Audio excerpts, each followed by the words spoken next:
Hello, welcome to my APWH History Preview. Today we're going to talk about the Unit 5 Topic 2, Nationalism and Revolution.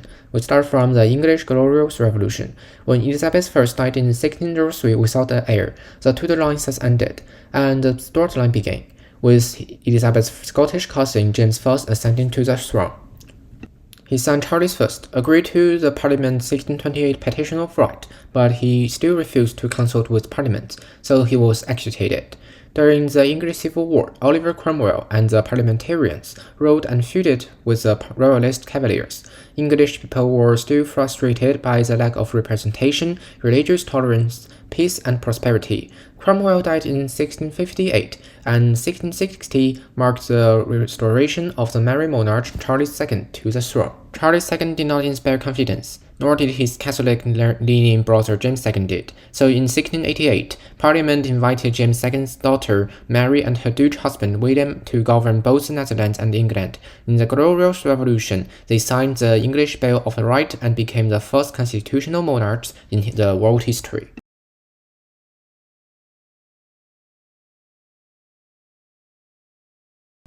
We'll go through the timeline of American Revolution briefly. I'll start with the 1754 to 1763 French and Indian War, which America and British united together to fight with French and Indian people. And then is the 1763 Proclamation Line, which is British government blocks American immigration moving westward through the Appalachian Mountain.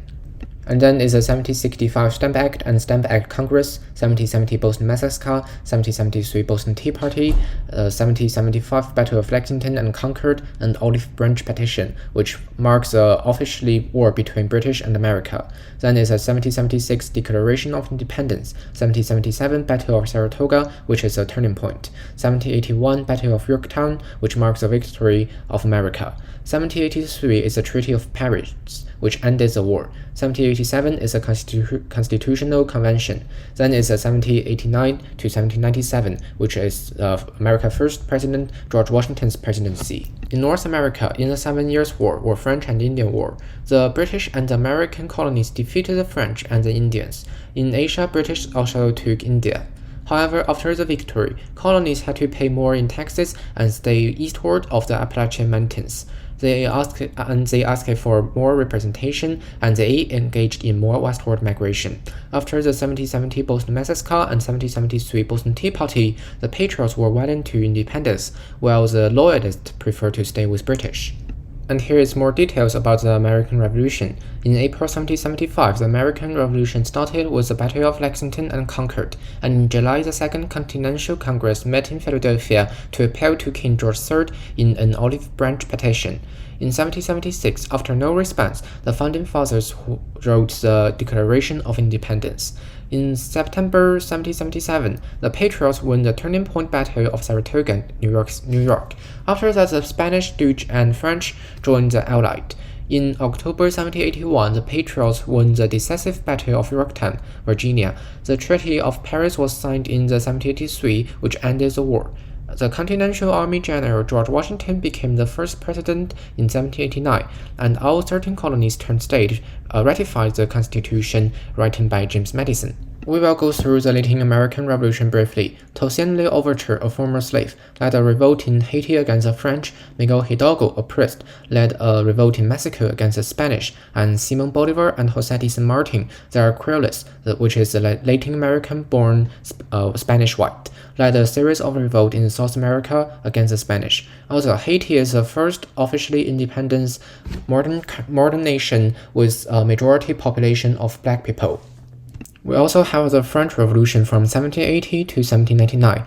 Bourbon King Louis XIV and Louis XV wasted money on wars and luxuries, including the palace at Versailles, so Louis XVI summoned the Estates General for the first time in 175 years to ask for a tax increase. The Third Estate included 98% of the people.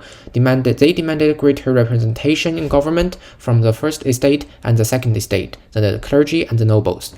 The First and Second refused, so the Third Estate broke away from the National Assembly and agreed to the Tennis Court oath. The Republicans' rallying cry was liberty, equality, and fraternity, which is blue, white, and right. The French Revolution started with the storming of the Bastille on July 14, 1789. They agreed to the Declaration of the Right of Man and Citizen. The two factions of revolutionaries were Jacobins in the cities and Girondists in the countryside.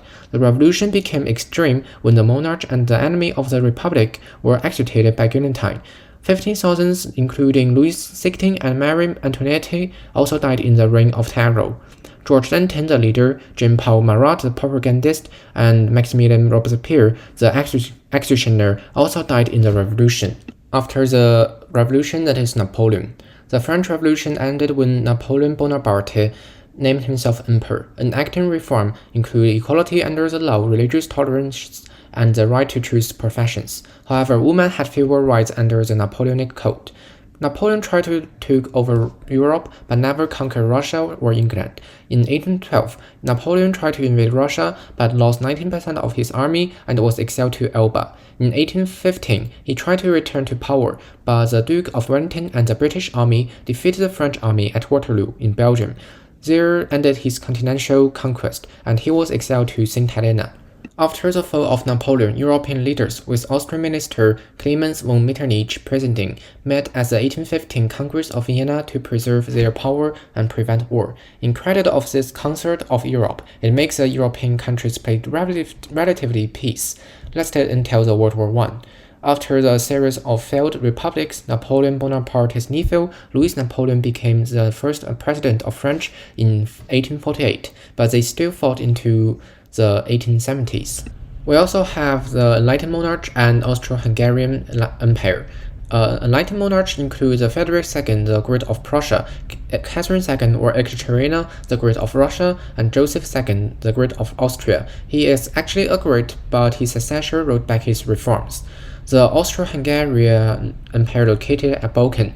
It was the most diverse and divided empire. In 1848, years of revolution, Louis Kossuth nearly led the Hungarians to freedom, and in 1867, Metternich lost power to Emperor Franz Joseph, and Austria-Hungary became a dual monarchy. Still, it did not represent all ethnic, religious, and cultural groups, causing the nationalism movement continued and ultimately sparked the World War I. At the last, we have the Greek Revolution and Crimean War. In 1830, Britain, France, and Russia helped Greece achieve independence from the Ottoman Empire because the Ottomans were non-European and non-Christian, so Greek independence was non-threatening to Europeans' power.